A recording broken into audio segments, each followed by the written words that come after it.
9 investigates a man living illegally in Charlotte for years. Police say he took part in a deadly shooting spree.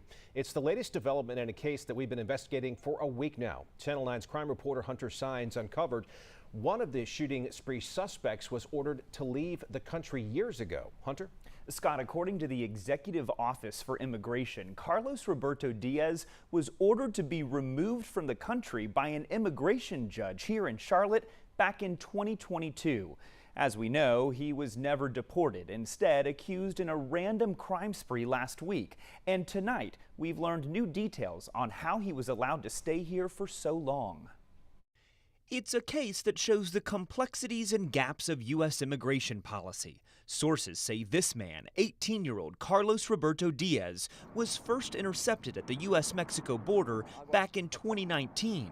We're told he was just 14 years old and was traveling from Honduras with his father. In 2019, the border was saturated. Jamila Espinoza is an immigration attorney in Charlotte. She reminded us during that time, the border was overwhelmed. The federal government accused of holding families and children in cages.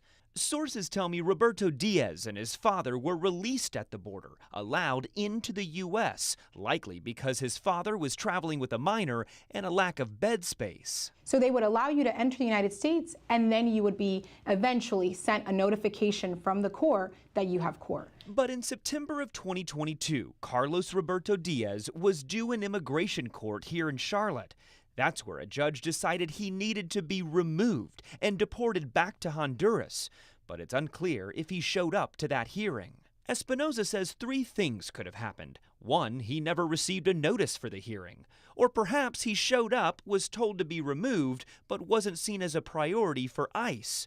Or he never showed up at all. So the most likely scenario is that he just didn't go to court. Roughly 2 years later, he's now accused of taking part in a violent crime spree in Charlotte that includes killing Mustafa Muhammad.